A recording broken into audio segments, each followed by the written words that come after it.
pursuit of a group of armed men. Hazor's hunters enjoyed an overwhelming advantage in numbers, and most of them were hungry for a fight, but their apparent superiority proved illusory. The ferocity of their quarry beggared belief. Brayson had once hunted a wounded bear that seemed genial by comparison. The hunters were never allowed to rest. Arrows descended from the sky at any time of the day or night, and always when least expected. The size of Hazor's band rapidly diminished. The deadly rain eventually accounted for hundreds of the mercenaries. The men had fallen with barely a glimpse of their enemies. Rumours began to surface. A few of the mercenaries whispered that their targets were the king and his pregnant queen. The idea hadn't troubled most of them, but Brayson had been appalled. He hadn't signed on for treason, and he wasted no time in confronting Hazor directly with the rumours. The mercenary leader reacted with fury, and Brayson had hastily withdrawn without answers and in fear for his life. Then came the rumour that their invisible enemies were being led by Will Prentice. A veil had finally been lifted from Brayson's eyes the moment this latest rumour reached his ears. Everything suddenly made sense. He had served under Will and his deputy Rufe, and it no longer came as any surprise that the fighting had been so one-sided.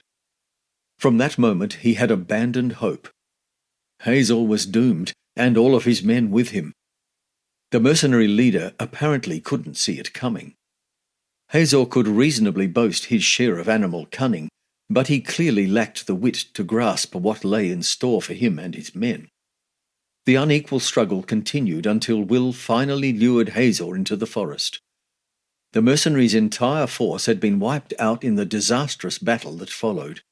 Brayson had been one of the few who survived. Almost a week had passed since the battle. The forest still smouldered from the fire that raged through it during the fighting, and bodies lay scattered among the charred undergrowth, many of them burned beyond recognition. The stench had become almost unbearable. Birdsong echoed through any normal forest. The trees here were as silent as the grave.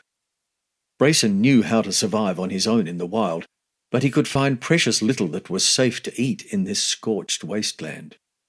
Streams still flowed freely, and he was largely reduced to satisfying himself with fresh water. Other mercenaries had survived, although none so far had matched Brayson's patience. One by one the ragged fugitives had appeared at the forest's edge, hungry and miserable as they waited for nightfall. He had watched as they abandoned the cover of the trees, willing to risk discovery in their desperation. Not one had survived. Every night the bright moonlight had conspired with the sentries against the fugitives. Nature itself seemed set on bringing the mercenaries to final ruin. On that particular night, Brayson's luck appeared to have turned. Thick clouds covered the moon completely. His moment had arrived.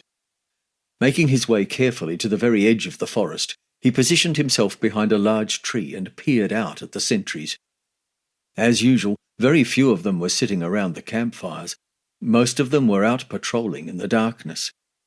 His reserves of stamina had long since been depleted, but he wasn't planning a desperate sprint to freedom. He was willing to content himself with an undignified crawl on his belly. As he steeled himself to go, a branch cracked behind him in the forest. Spinning around, he dimly saw another man creeping stealthily toward him.